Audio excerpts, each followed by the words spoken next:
So firstly, I'd like to give you a brief intro about our corporation, that is Assam Industrial Infrastructure Development Corporation, under the state government of Assam, which was constituted under the AIIDC Act 1990. The corporation then started functioning in around 1997. So basically what our corporation does is that we acquire plots, either the patta lands from the local people of a particular area through the office of the deputy commissioner, or we acquire land from the government land from the government directly through DC office, obviously. And secondly, what we do, we develop the plots and allot it to the prospective entrepreneurs for setting up their industrial units. Presently, we have 37 numbers of such parks, and Industrial Growth Center Choigaon, the nominated project here, is our one of the best project, which accommodates around 79 industrial units, where we have 650 bighas of land in separately two locations. One is we call Chatabari village, and another is village 2 number Jambari. The project was sanctioned by the Government of India, Ministry of Commerce and Industry in 2003, 9 December, which was completed in the last part of 2006. So we had started our allotments in first allotment was done on 25th January 2007. So we can see the map here. The first part is Chatabari, that is of 400 bigha. Then we constructed a link road to access the Jambari area, that is comprised of 250 bighas of land.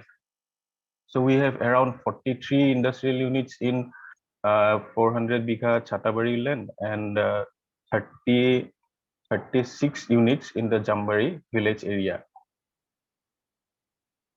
So some major industrial units are there, like TCPL, which provides packaging materials to all over India, and Hamilton Houseware, we all know about it. Those housewares and thermoflask, etc., CG Foods, etc. These are our very highly established units, generating around 300 to 500 employments of local people.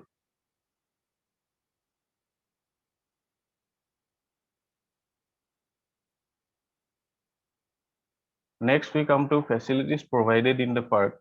We basically we provide all the basic facilities like internal road. There are pavers block roads or flexible pavements, or somewhere there are rigid pavements also, and obviously internal drainage and dedicated power line substation of 225 MVA capacity in Chatabari and 30 MVA capacity in Jambari. We provide street lights. We provide solar street lights also. We hire security groups for providing security service in the park. We also provide water supply system to the units for drinking purpose. The units, what they do, they take NOC from our office, then they apply at Central Groundwater Authority for extracting the groundwater for their industrial purpose. We provide the water only for drinking purpose. First, setting up the park, there was a lot of problem we faced from the local people. It was obvious that they did not, people were reluctant to accept the industrialization at that point of time. So we had to create a lot of awareness to convince them that setting up the park will obviously develop the entire socio-economic scenario of the local area, as well as generate employment and all those things. Later, they were convinced, and the local people helped a lot in setting up the park. However, still there were some miscreants for which we had to set up one police outpost also in the Jambari area.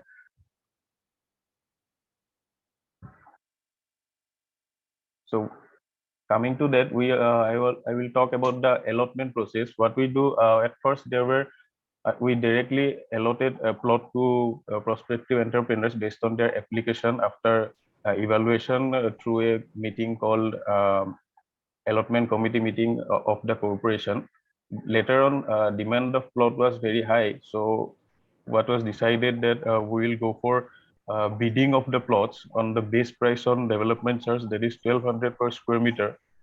So the party which bids the highest would get the allotment, and we charge annual ground rent of rupees 2 per square meter, that is only annual plus GST, and the maintenance charge is 2.8 per square meter per month for maintaining the park. And at present, as per the Assam Industrial Land Management Policy, we are providing 6 years lease to the entrepreneurs.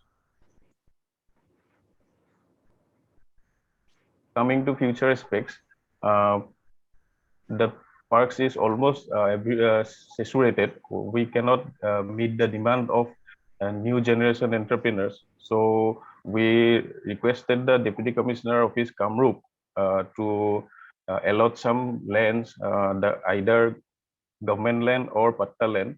So recently we have acquired 139 bigha land nearby the Jambari area.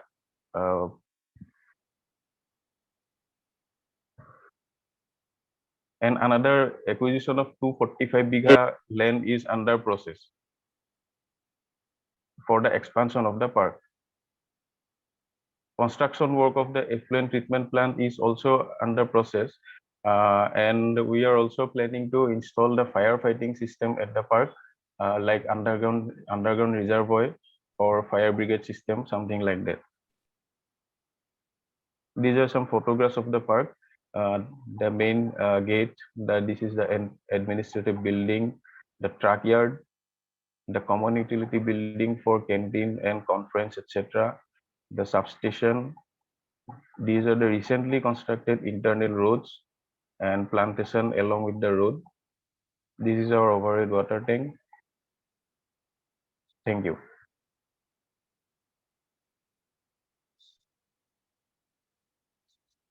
Sir, your project is very good, but since you have already saturated the existing growth, these industrial parks, there is a need to Yes, sir. identify other locations and develop those parks also. I think that is Yes, very sir. We have critical. recently, yes, sir. We have recently identified 1,000 bigha land in another part of the state. Development works will start also there. That is Sure, in sure. Dhemaji. Okay. Please do that first, because Yes, sir.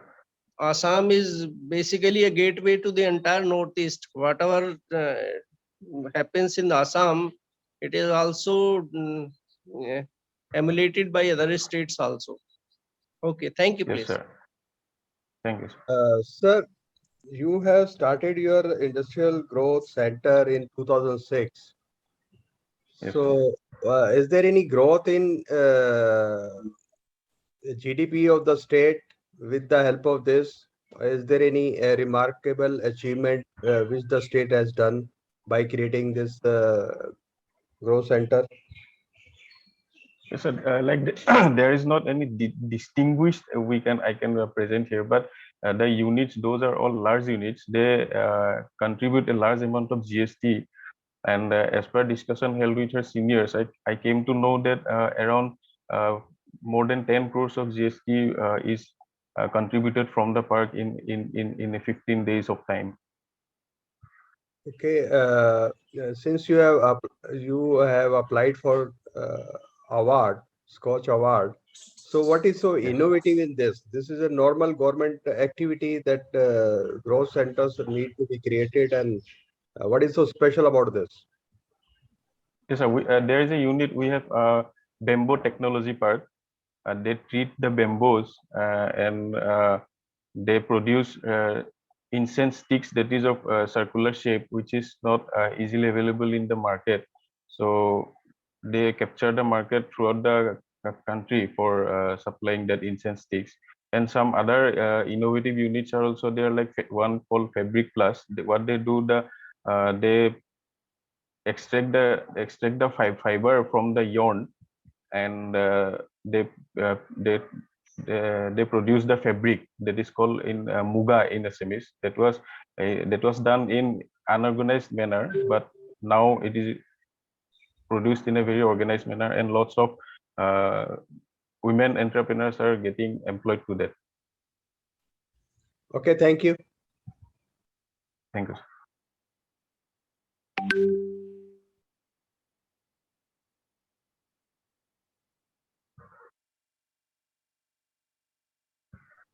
Sharma sir. I have already asked him. Please Oh, let, okay, let us take next project.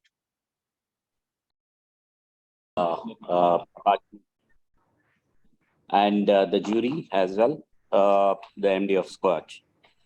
I am representing Telangana State Industrial Infrastructure Corporation, a Government of India public sector undertaking. I am the managing director of this corporation. And basically, our work is to identify industrial land and acquire it, develop it, and allot to the investors. That is the mandate given to us. And we have been working since 2014, after formation of Telangana. We have started around 50 new industrial parks. And in the EODB, ease of doing business, as per the DPIIT, we have been in the first ranks consistently for the last 4 or 5 years. So this is the background of TSIC. And now on behalf of Telangana, I will be presenting a brief 12-13 slides. I will try to close it in 15 minutes. So Telangana state formed in 2014 as a new state. The GSDP growth in 2013-14, it was rupees, GSDP was only 4.51 lakh. As on today, 21, if we are speaking on this day, GSDP is 11.55 lakh. So per capita income also grown rather more than national average. It was 1,24,000 in 14-15. Now the per capita income is 2.8 lakh. That itself shows that Telangana is growing very fast with the policies that are taken up here. Coming to the particular subject where we are talking about the Telangana state food processing zones, why we have conceived Telangana state food processing zones. I need to give a background for that. In that context, I would like to focus on the agriculture and allied sectors in the state. So what the government initiative is, like we have taken up priority sector, the food security and the income security are the priority and the objective of the state. And budget allocation has been increasing. If you see in the presentation, it was 6,611 crores in 16-17. Today in 21-22 budget, it went up to 26,822 crores. That kind of focus is there from the state. And based on that, the CAGR growth also, if you see, it is more than the national average, 13.94% against 9.55% of the national average. And the population, particularly this is very, very important, the inclusive growth. Inclusive growth, because 48.4% of the population is involved in the agriculture and allied sectors. And when we are talking about, actually government has conceived 5 revolutions that is shown in that globe kind of thing. So that these are the growth drivers in this particular sector. I will explain in detail about everything, but green revolution, blue revolution, white revolution, pink revolution, and yellow revolution. When we say about the green revolution, everyone knows agriculture and horticulture is the green revolution. Blue revolution is about the pieces, the fish revolution and other things because of the abundant water that came in. And white revolution with respect to the milk, and pink revolution is with respect to the meat and meat production, meat processing. Yellow revolution is about the oils, the palm oil and other oils. So agriculture sector, if we see the growth rate, 119% growth in particularly this sector. This is because of the major irrigation projects that we have taken up after formation of Telangana 2014.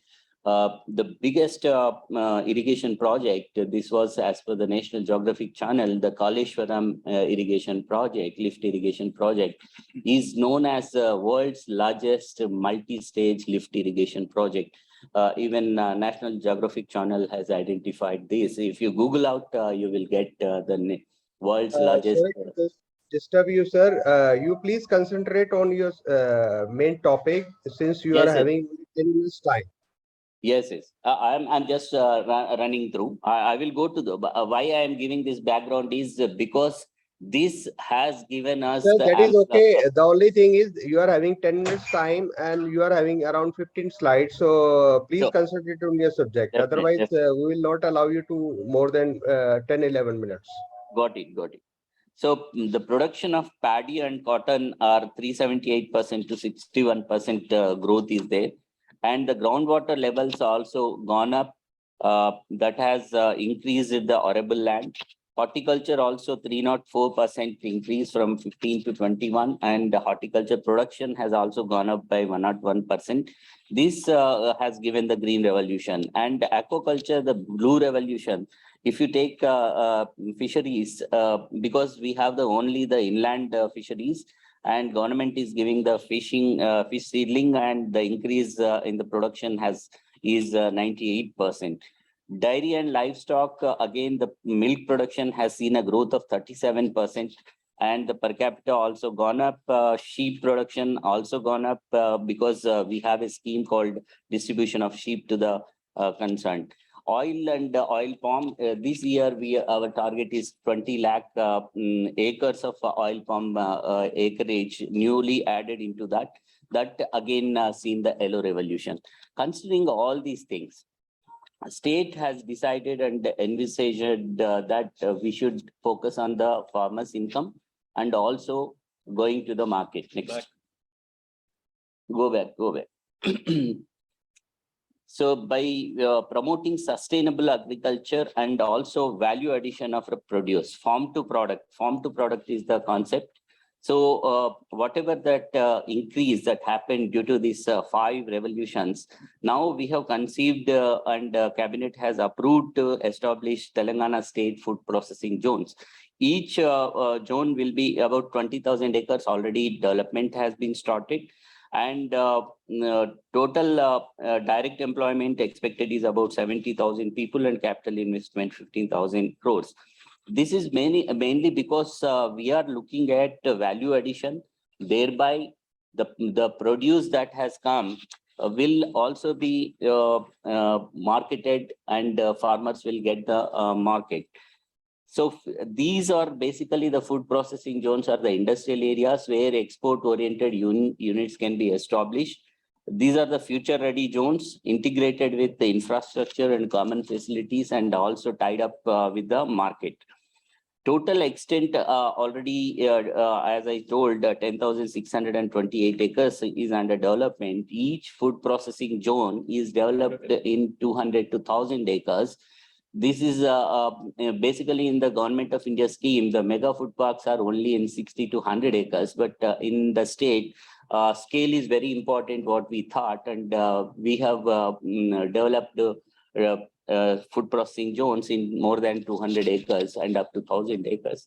And plot sizes are also varied from 5 acre to 30 acre to accommodate the export-oriented units, the big units and all. And this also takes care of a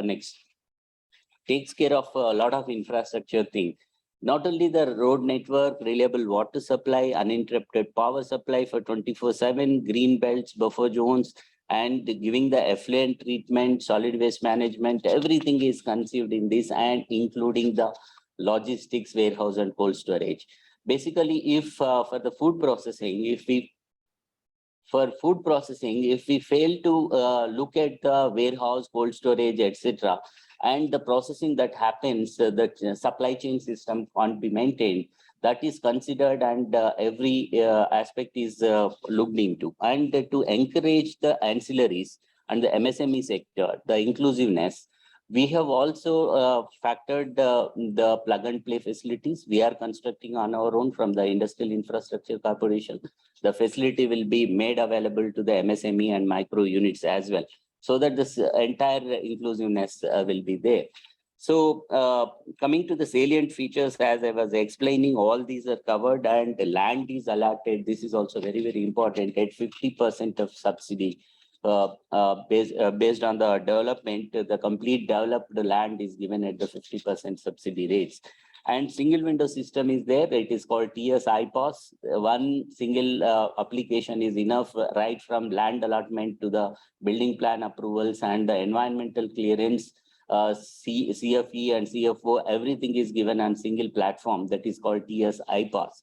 All these are possible, and also the local authority is with TSIC only. All the approvals will be given at one stop like at the TSIC and the TS-IPOS online portal system only. So the overwhelming industry response was there. We called for the expression of interest, and we received 1,466 applications at one go within 1 month's time. And we have allocated the land for all these, and still the applications are being received. Online system is there, and all these 1,466 industries, new units will be functional in next 1 year. They are under construction. This is what I thought I can present. I think I'm brief and within the timeline. Sir, I think most of your units are new and they are under an implementation phase. Is it that impression right? Exactly, but there are two things into this. Your observation is correct. Because of the new development that is coming, most of them are coming here. Some of them are expanding their units, but they are saying it is not expansion. The existing units will be there, but they want to establish a new unit in the food processing zones. Okay. Second observation is that on the farmer supply side, are you interacting with farmers or farmer producers organizations so that farmers' production is directly utilized by these food processing units, so that the units get assured supply and the farmers get enhanced income? So how do you take care of that?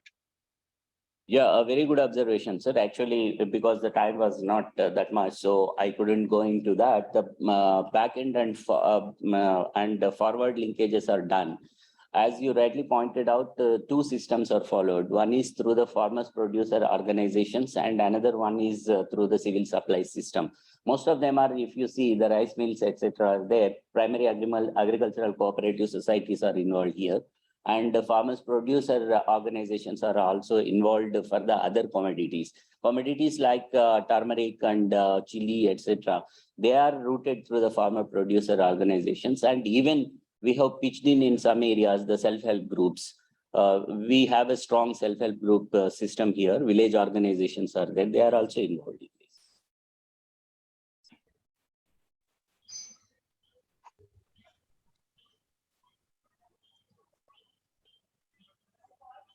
Surendra, sir. Sharvai, are you done, sir? Yes, sir, I've done. Thank you, sir.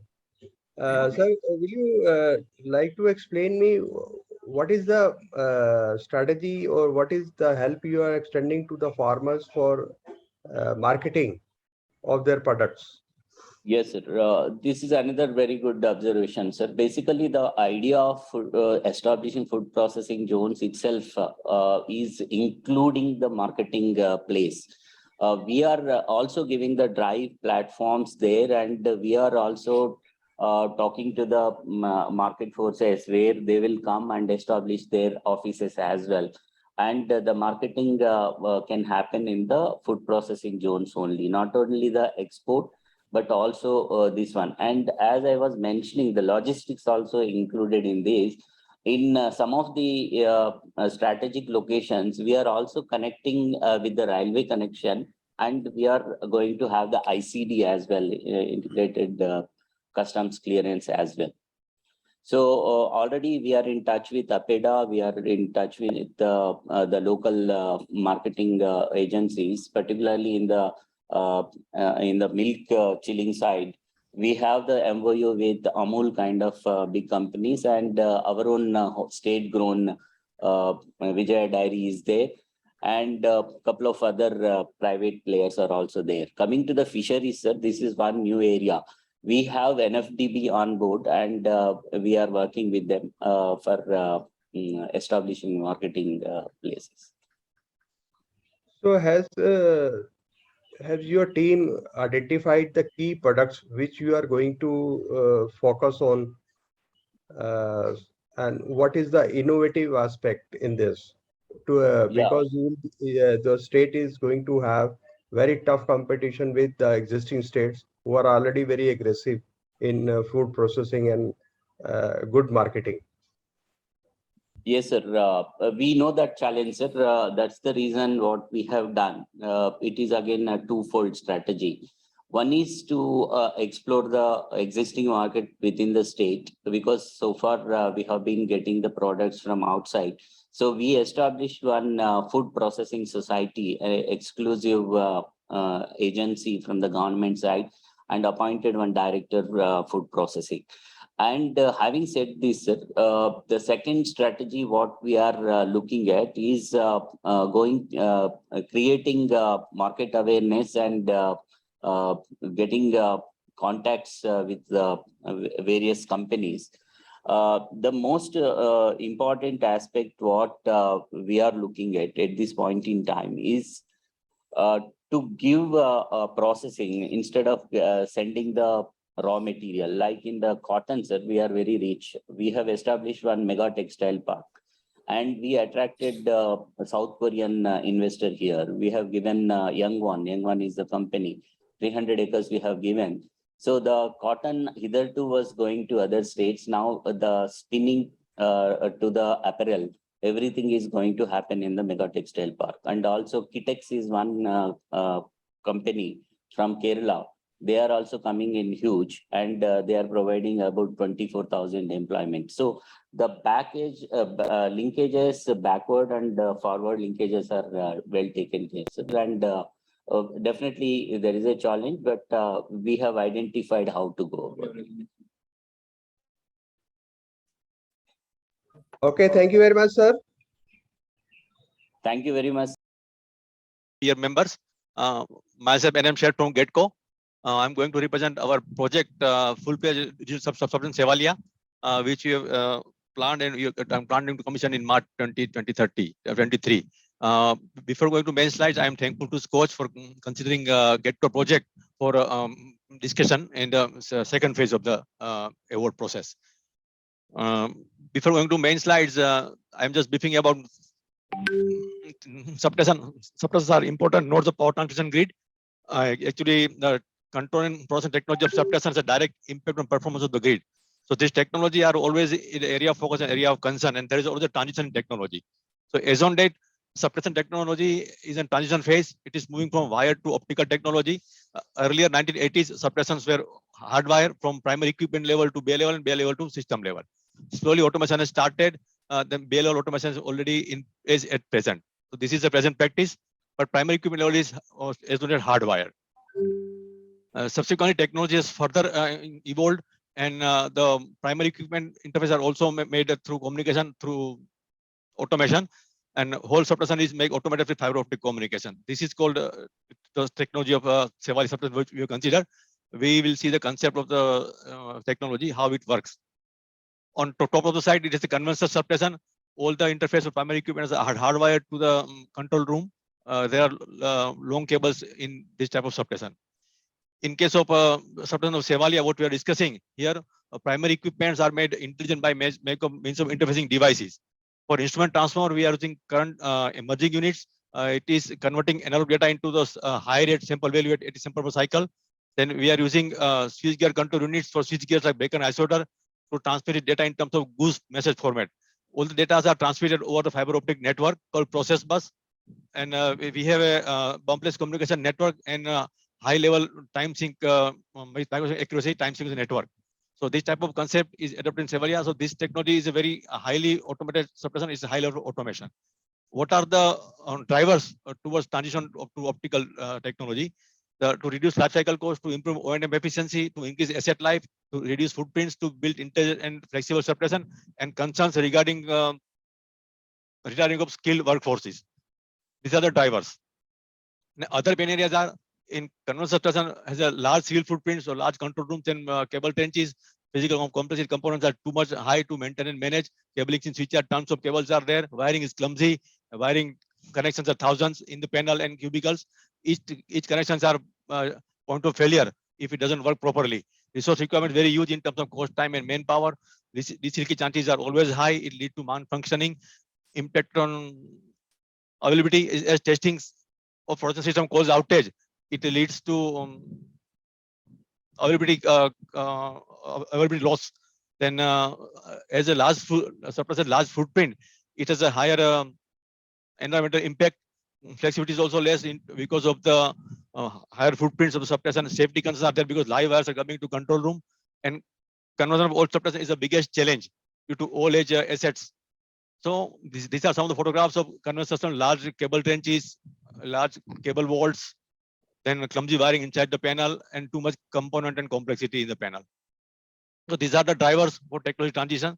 In this regard, we have also transited to adopt a suppression with optical technology, and these are the large control rooms. These are the drivers of the to transit the technology towards process bus. So now, initially, we have started the technology. There are initially challenges in terms of technologies evolving in nature. There are multi-domain developments. There are limitations in terms of product front and technology front. The standard 9 days to air process bus is a key standard, but it also refers to many industry standards like communication standard, networking, and time sync standard. So it's an umbrella of standard. So there was all standards are not mature. So there is a even now and then there are new things coming up. So there were concerns regarding what to consider, what type of system architecture to be established, what topology of network will be utilized, what level of equipment to be specified, as OEMs are not at par in terms of products and there are many variants. After brainstorming sessions, the discussions with OEM, we have moved with adoption of latest standards, redundancy at all important levels. Network traffic protocols are considered, online testing facility, high level time sync of microsecond accuracy, and bumpless communication. During engineering phase also, we have faced some challenges, some concerns come regarding what is the case in terms of loss of time sync, what is the case in loss of sample value, and can we have fail-safe tripping, because everything is to communication. So this will discuss in upcoming slides where we have devised some unique concepts and methodology in this project. Very innovative aspects are there. As the suppression has multi-domain standards and also it's a high level of automation, there are engineering excellence required also in multi-domain. So it starts from control person ID engineering, where we need to interface merging unit, which is for instrument transformer, and switch gear control for breaker and isolator with control person IDs for their functionality. Then to build the logics and interlocking control part, we need to interface goose and sample values of these interfacing devices with respective ID functionality. In terms of system architecture engineering, we need to have a communication connectivity engineering, network architecture engineering, Ethernet switch engineering, and IP masking. Very important. Network engineering, network is metric because there are so many informations. Time sync, sample value, goose, MMS, all these are. So we need to provide a metrics and traffic control protocols. Then we need to calculate bandwidth and latency. Then wheel and back filtering engineering to be done. Then cyber security. In terms of time synchronization domain, it's very important aspect of the process of substation. Network topology architecture as a main concern. Then we need to consider boundary clock, transfer clock, and grandmaster clock with a BMC algorithm. What is this algorithm? This we'll discuss in upcoming slides. With this, we move ahead in the technology, and this is over and above all this. There is a exhaustive testing and monitoring aspect that we consider in this project. Now, to start with the building of the concept, as we have discussed, first we need to engineer sample value and SU metrics. So for bay-wise, we have devised a matrix. We'll take a typical case of 220 line bay. In Seva, there are total 20 bays. 220 line bay merging unit 1 is considered to interface sample value with BCU and main 1. Merging unit B is considered to interface with main 2 and bus bar. There are 3 switchgear control units. SU1 is considered for breaker. SUB is considered for bus isolator A and B, and SUC is for transfer isolator, line isolator, and earth switches. Here for tipping, we have considered SUB also. For typical one, it is to SUA, and triple 2 will be to SUB. So with this, we have built a network topology for bay, where goose and simple matrices and networks are considered to interface with the IED and network. And by this, we have considered a whole architecture of whole complete substation which has a redundancy at all the levels. At a network level, bumpless communication. For tripping also, there are dual SCUs, dual merging units. For time sync, we also got a dual GPS. So this is a conceptual architecture, and actual architecture is in depth is very large. Then these are some engineering excellences, sample value metrics. As I told initially, we need to device interface with the merging unit of primary instrument transformer. So which instrument transformer, which core class, CT core, PT core are to be interfaced with which merging unit. So that merging matrix is to be devised. Suppose here in Wanakbori line 2, merging unit A is considered with 4CD4 VT. It is wired with base CT core 3 and line VT, line PT, line means line VT core 1. Similarly, merging unit B is interfaced with CT core 5 and PT winding unit 2. Then comes SU matrix, sample value matrix. Sample value matrix, suppose if we consider which ID has to subscribe which sample from which merging unit, that is very important. So suppose here Wanakbori line 2 again, distance person main one relay has to interface with, so for three-phase country merging unit A, frame for PT, they have to interface with bus coupler merging unit C and D into bus 1 and bus 2. Similarly, for other aspect for all the base. After this, we have to calculate network traffic for a network latency and then network traffic filtering protocols. During the course of process, we have devised some unique concepts and features. We will discuss one by one. Certain functionality is achieved to optical fiber network without copper wire. Then network architecture is bumpless communication with zero recovery time. What is this? We'll see some animation. Here, there's a PRP protocol. In this, IDs are connected to separate lanes with separate ports, and the same data frame is being transferred to both the networks. Sending ID will send to both the network, receiving ID will receive first and consume discard second. If there's one link failure, then still ID will publish same data on both the networks. Sending ID, receiving ID will receive to network 1 and network B's link is open. But there is a fail-safe communication with zero recovery time. Very important in terms of sample value data. Then coming to instrument transfer interface, we have added special flexibility. If communication of merging unit 1 MU fails, then ID will automatically or manually switch over to second merging unit. Again, we have built some animation for better understanding. As you discussed, that line MUA will interface with main 1 ID and MUB is to be interfaced with main 2 and bus bar. So in normal case, sample value of merging unit A will be received by main 1, the brown dots, and sample value of merging unit B will be received by main 2 and bus bar. If merging unit A fails, then automatically or manually MUA will directly switch over to merging unit B. So added flexibility and our functionality substance will continue to run. There is no harm. This is a special innovative mechanism that has been developed first time in this project. Nobody has adopted this type of functionality.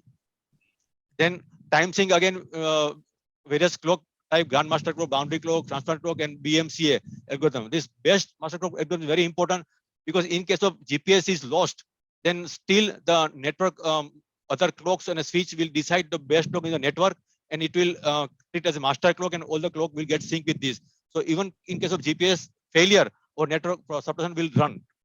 There is no harm to that.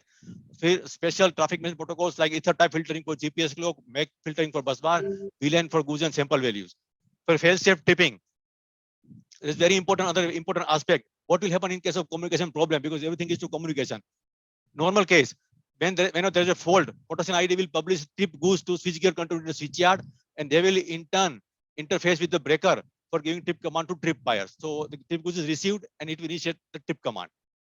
And parallelly, these SUs are publishing goose message for switchgear signal and data to the respective IDs. But if this communication is fails, so either network problem or breaker problem or SU problem, so the respective ID will receive this information that there's a goose communication problem. It will generate AL goose message within it. And if fault happens in this scenario, then still it will give tripping through hardware directly by initiating an emergency trip relay. So again, this is a fail-safe tripping. This is a unique concept. This is device first time in this type of suppression by GetCo. Then there's a special mechanism for merging with monitoring and testing and simulation with online testing with improved availability is also possible. Benefits, what we are getting for the suppression, considerable the footprints of civil work is considerably reduced, cabling almost 20% reduction, panel wiring termination almost 90% reduction, resource requirement immediately reduced. then instrument transfer requirement will reduce definitely because the number of cores are less, burdens also require less. These leakages chance are also almost eliminated because wiring is eliminated. Then asset use. Sorry to interrupt you, sir. In another 1 minute, just try to conclude. Yeah, okay. So these are the benefits. Safety, flexibility, security, everything will improve. So it is highly intelligent substation with lower total cost of ownership. These are some of the photographs. Reduced footprints of control room, outdoor cubicles, reduced cable trenches, and panels are simplified wiring in almost and simpler panels. So scalability is very high. Everybody wants to build substation, but there are, due to the technology is not mature, there are concerns from the stakeholders. But this project will build confidence in the stakeholder to leverage the technology adoptions. And replicability part, GetCo is going to plan a similar substation in near future. And in coming future, all the substation may be with this technology only. In case of converting old substation into modern substation, this technology may be a game changer. So it has a tremendous potential for scaling and replicability. Thank you very much. Great, sir. I think this is a very good project. By the way, what has been the cost of this 226 by 66 kV substation upgradation converting into digital substation? What is the Yeah, sir. Actually, this is a new substation. We are not converting. It is a new substation. We are comparing with conventional.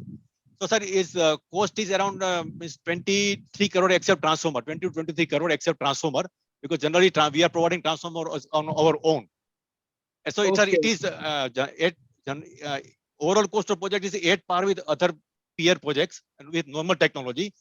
But sir, in case of substation automation, process technology cost is somewhat higher, 20-30% higher, because ID cost and those things were higher at that time. Okay. And what about the other switchgear equipment, just like lightning arresters, circuit breakers, CT, PT? Are they conventional or they are also made of using digital technology? No, sir. Actually, sir, all the equipment are conventional one. Actually, sir, we have done pilots with optical CT before 10 years, but the technology has not moved further. So, as on that, there are no OEMs in India. So we are go with conventional instrument. All the instruments are conventional. We are making intelligent with SCU and emerging unit, right, sir? Okay. So the control system is most modern. Otherwise, the other main switchgear equipment are same.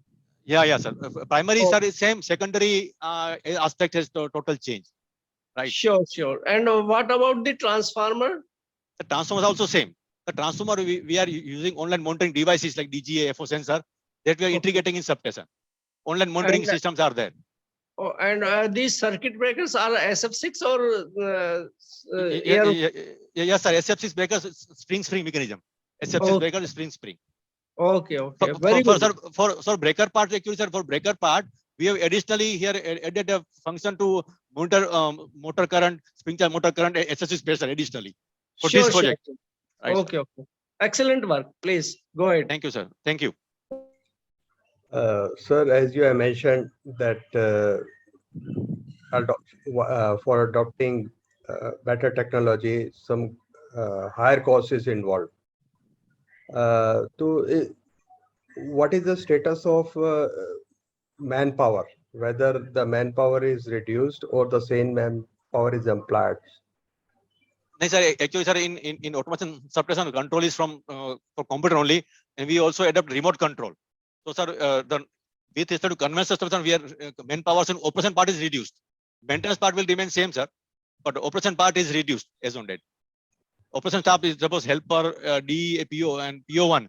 Then we reduce that cost. That way we are going ahead. Okay, so what is the payback period in terms of reduced manpower? Sir, in terms of reduced manpower, it is not considered because sir, reduced manpower depends on our again management policy. So if we consider the reduction of one operator from the shift, then sir, payback period may be high. But sir, overall benefit is of this substation is total cost of ownership. Means you have to maintain less components, less equipments, less civil works.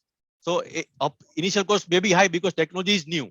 But if we all adopts continuously, then also the cost of primary equipment, this process equipment MUNC will reduce, and it will come to at par or considerably lower cost. So that way, it is helping at present. Okay, so from your presentation, I understand that though the manpower is less to be used in this technology, but you have not worked out whatever the enhanced cost, how it is going to be compensated. Because sir, this is the first project we are doing. So based on this project, when we plan multiple, then that policy will come out, definitely. Okay. We will evaluate how it is. That way we should plan, sir. Okay, thank you very much. Yeah, thank you, sir. Of Director Hemanta Kumar Panda, Director Soil Conservation and Watershed Development, Odisha.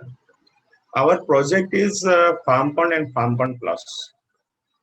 Let me start my presentation with a statement that it is a very simple technology, but has a larger impact on life and livelihoods of the smallholder farmers, and it has a direct bearing on achievement of some of the key sustainable development goals. Thanks for giving us the opportunity for defending our project for the SKOCH Award 2022. Respected jury members and my dear friends. Odisha, as you are all aware, that it is blessed with lot of natural resources. The annual rainfall is around 1400 mm. But still, you must have heard poverty, hunger, drought in the state of Odisha. We get here 85% of marginal and small farmers. They resides. The mandate of Director Soil Conservation is basically developing the rainfed areas. And these rainfed areas contributes only 40% of the state production, agriculture production, whereas 60% of the lands are rainfed. Here you have seen because of this climatic variability, there is erratic rainfall. The number of rainy days have gone down. There is storms with high intensity of rainfall. So there is frequent dry spells between two consecutive rainfall events, and that's why the standing crop during Kharif are under stress many times. So with this in background, the farm pond has been conceptualized. It is a technology of, it is a traditional technology, you can say. Our forefathers are also practicing this. But why this we have chosen for this award is, what is the approach? Every technology has an approach. So I will try to emphasize on the approach and the processes that we follow to make this particular concept effective and sustainable and impact the lives and livelihoods of the farmers.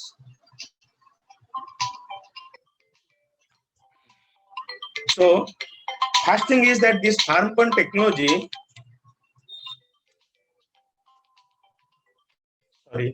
has been it has been monitored under the ambit of 5T initiatives of the state government.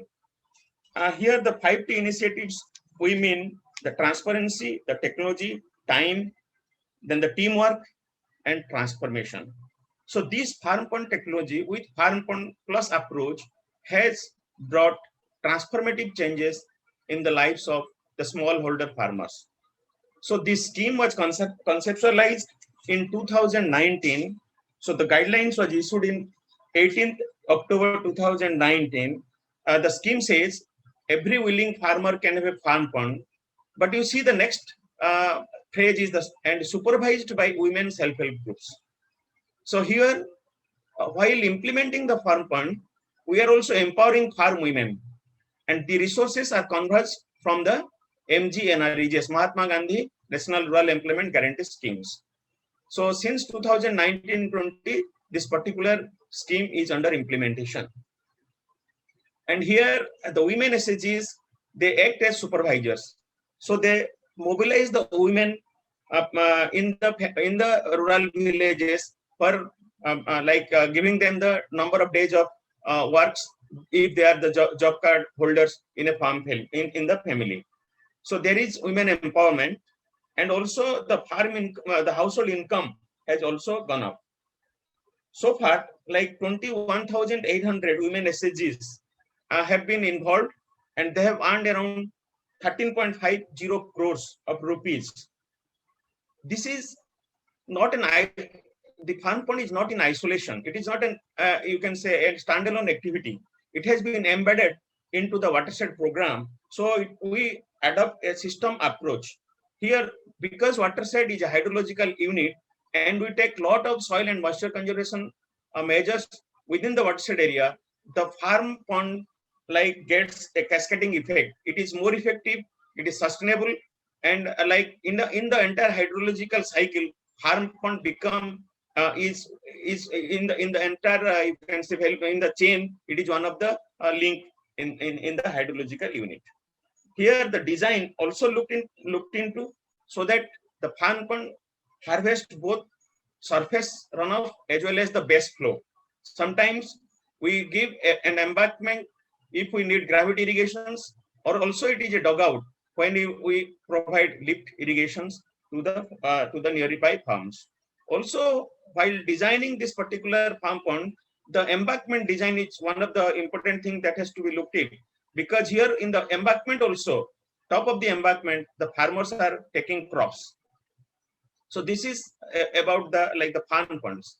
Then after working 2 years, the government in the state in agriculture and farmers empowerment department, they conceptualize this farm fund plus concept. Here the farm fund plus concept, the process is all the line departments, because agriculture, horticulture, fishery, livestock, and other line departments also contribute towards this approach. The activities of all the line departments are also converged in that particular farm pond. Once the farm pond is completed, what is the process? The list here, the soil conservation director is the nodal agency who actually do the excavation with our agriculture and horticulture few in numbers, but the major chunk of farm ponds are implemented by the Directorate of Soil Conservation and Watershed Development. So we circulate the completed list of farm ponds to these our line departments. So they check out their annual action plan, and then it is implemented. There is an institution. It has also been institutionalized, because at block level as well as the district level, there is convergence meeting with the line departments. So it is ensured that the beneficiary who has completed the farm pond also get all these benefits. So there is a kind of larger impact in the productivity as well as multiple use of water concept. So the water is used for crops, for fisheries, for dockery, as well as for irrigating to the neighboring field. And also the cropping intensity has increased, because when the farm pond is a little bigger size, there is water which can be given during the Rabi season. So the objective, as I have already shared, to provide protective irrigation, life-saving irrigation in the critical stage of plant growth in the event of long dry spells. Also, the more important is the integrated farming system, which we are promoting. When you diversify your farming system, the land or the farmer is more resilient, because if due to extreme climate weather events, if one crop fails, then the farmer gets a contingent crop from the others. So we try to promote tree as well as crop. So when dryland horticulture, vegetable cultivation, as well as crops are also taken in and around the farm pond area. And also we promote the sprinkler and drip, so that the water productivity is also increased. So what it gives at the end, it provides wage employment, it gives livelihoods, promotion, as well as nutritional security. I just want to put one point here. During this COVID-19 pandemic, actually we could create 281 lakh percentage of wage laborers for these migrants, ODIs, laborers who are working outside the state and they return to our state. So within these 2 years, we could provide 281 lakh of percentage because of MJ and NRES and digging of these farm ponds. So what is the USP of this farm pond plus concept? It is a 360-degree approach. All the line departments, both land-based as well as non-land based, your IGAs were also promoted. When we roped in the kind of Odisha Livelihood Mission that is under NRLM, and also ORMAS for marketing, and also like our this Mission Shakti. Now it is a new department in the state of Odisha since 1 year, and they are looking at exclusive of women. So the promotion of women SHG was you can say a clear decision how the women self-help groups will be involved and they will be empowered. And as I told already, that it is under the ambit of the 5T initiative of Government of Odisha. So since last 3 years, we have been able to construct 95,390 farm ponds. And more emphatically, I want to put this particular point is 15,937 have been taken under Farm Pond Plus initiatives. So sorry to during interrupt last 1 you. year. In another Yeah. like 1 minute, just try to conclude the presentation. Okay, sir. So this is a case study I'm just proposing here. One farmer named Pratap Chandra Mahanta, who is from this Thakurmunda, Mayurbhanj, and he took a farm pond after this watershed program, and like he was a carpenter basically by his profession, and then he could increase his farm income from like 30 to 30,000 per annum to around 2 lakh per annum. So this is the case of, because he has taken this integrated farming system. You can see his farm, and around the farm how he has taken vegetables, then the banana, drumstick, papaya, and also he has taken like dockery and other things. So this is one case. When I try to emphasize on the replicability, because it is very simple. So many of the farmers now they have adopted this farm pond and farm pond plus initiatives in the state, and we have a plan of around 40,000 farm pond this year. We have completed 30,000. So around we have a scope of around 20,000 farm ponds, which we will be able to take a farm pond plus during this current year. And now this has been institutionalized in the Agriculture and Farmers Empowerment Department. So this is how this has gone. So I just like to conclude here that this particular initiatives has a direct bearing on the SDG 2, that is zero hunger, and how it contributes by contributing towards agriculture productivity in terms of cropping intensity. Then now more of the area has been brought under cultivation out of which were wasteland or degraded lands. And also because of the groundwater recharge, it contributes to the SDG 13, which is climate action. Similarly, it also contributes to the land degradation restorations, which contributes to life and land, that is SDG 15. I think I have completed my presentation, so I'll be happy to answer queries from the judges. Yes, thank you. Sir, these farm ponds are properly lined, or they are just dug and water is stored? How do you take care that leakage of water is not happening in the ground? Yeah, sir, actually, because here this farm pond concept, Odisha is 1400 mm rainfall, sir. And if you look at the pattern, it is multinodal. So we get high intense storms at frequent interval during rainy days. So we also want to allow the groundwater recharge. That's why I said the farm pond also helps in groundwater recharge, so that the when it is in the at the upland, but at the paddy land, like it irrigates to the crops. So at the upland, it also works as percolation. Side by side also works for irrigation. So we do not have to have like this kind of lining of you can say the plastic linings and all that. So in Odisha, because we get heavy rain, so we do not promote that particular technology here, sir. In Maharashtra, in Gujarat, dry area, they try to keep the water within this. Also, what we do, sir, near the farm pond, we have a concept of well. So the whatever water goes from this particular pond, it is harvested in the well nearby. So the farmer is ring well. So it is a very small structure. Also, it is promoted through this MGNREGS. So tank cum well concept is implemented here. So the whatever water is passes through this farm pond, it is harvested in the well, and the farmers are able to irrigate. Thank you, sir. Thank you, Mr. Niranjan. I got this idea. Thank you, please. Very good. Sir, I understand that the temperature throughout the year is very high in Odisha as compared to other states. So, what is the mechanism so that the evaporation of water is less? Is something is being done on that? Yes, sir. Actually, sir, we do mulching with the crops. When we are taking drip irrigation, also the plastics linings are there so that the evaporation loss, transpiration loss is minimized to the horticulture crops basically. But for like the vegetables and all, I think because it is a small season and we have enough crops also for trees and line crops we do it. But for vegetable, it is very minimally practiced in the state of Odisha. Okay, thank you. Good Thank you project. so much, sir, giving the opportunity. Thank you very much. Good project. Sir, I to share my project. The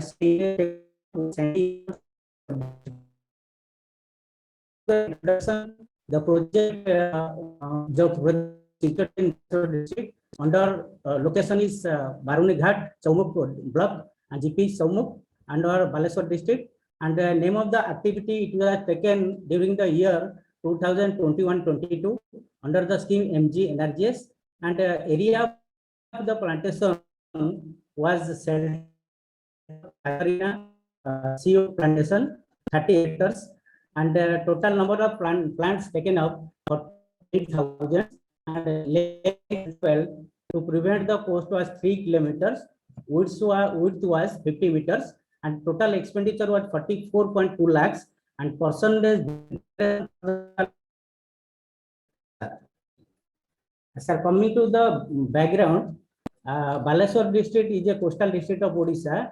It is on the sea coast of Bay of Bengal, and it is very much prone to flood, cyclones, and sea coast erosion. So, problem caused by this destruction of the aquatic habitats, sea inundation, aesthetic loss, loss of fishing industry and tourism, damage of crops and assets like road, bridges, etc. So, our objective was to increase the resilience of the coastal areas to these climate hazards. Then we have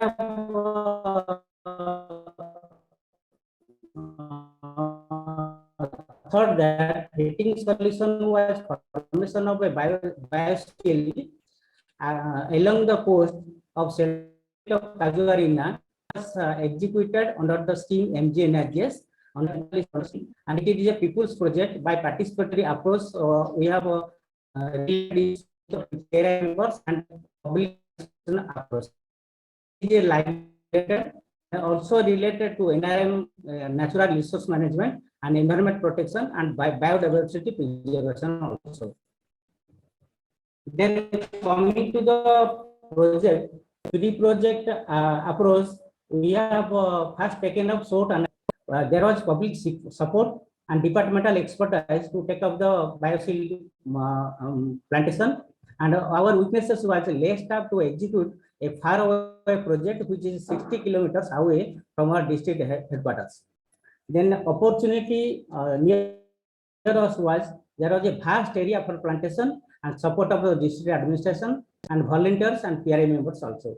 There was also a threat which was opposed by Subarnarekha port supporters, because if we take up that plantation in future, the extension work of the port cannot be taken up. So there was also opposition for the project. Then this was the problem erosion at that time, and a solution we have involved the local people, and behind the scene we see that there is a huge biosil of Kajarina plantations. Before going to the project, we have faced so many challenges, and we have also taken the steps to overcome those. First challenge was faced as insufficient laborers and staff. The area is situated along the coast of Bay of Bengal, and mostly fishery communities were there, and they were engaged only in fishery. So labor were very less, and scanty of our field staffs also. So we take about the help of Gramya Rojgara Sevak under MGNRS, local volunteers,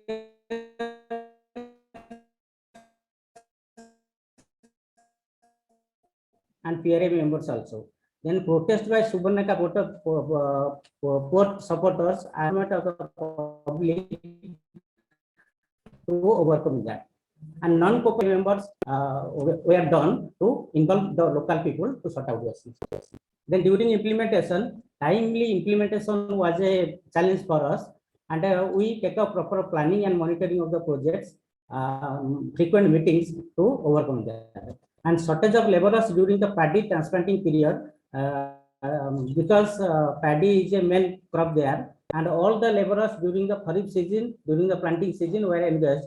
So we engaged laborers on contract basis, means more pay, more work, more pay, and we completed the project. Then after implementation, use and maintenance of the project was a challenge for us and nearby villages, and we empower them to maintain and use that project. Then destruction of plants by flood and tidal waves from time to time, and we take up gap filling works to replenish those plants.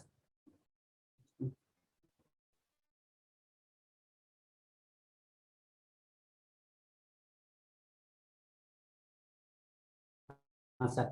Then coming to the outcomes, there is a huge biosolids of Kajura during cyclone. They prevented the sea tidal inundation, so that the coast was protected, and also crop field during also the.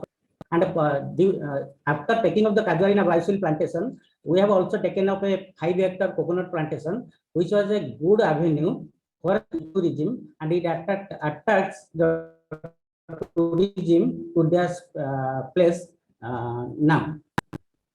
Then biodiversity conservation. As you know that this Bay of Bengal is where prawn, red ghost crabs, tortoise, coastal hogs were seen, and due to erosion, their habitats were damaged. And after taking up the plantation, these biodiversity were conserved, and the rural park, due to the block administration, also take up a rural park. After our plantation to promote ecotourism.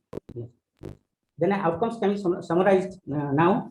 Employment generation, we have employed nearly about 12,200 mandates, mainly fishing community, SC communities there, and biodiversity conservation of flora and fauna of the local area, then protection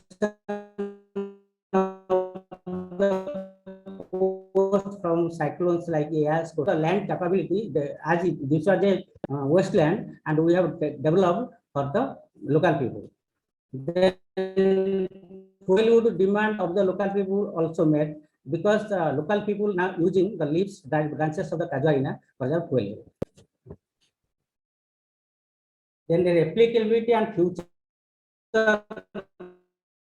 150 kilometers affected coast of the district, and 3 numbers of such projects have been taken up this year in two blocks, and 6 number of projects now planned and working for Gram Sabha approval now in pipeline, and it will be executed in the next year. And these type of projects will be taken up in the future for the coastal preservation of the Balashore district. Thank you, sir. Thank you, sir. Still miles to go before I sleep. Very good end of your project. In fact, it is a very important project as far as rural livelihood generation and for protection of soil. Excellent work. Thank you, please. Thank you, sir. No specific question to ask. All the best. Sir. Okay, sir. Thank you.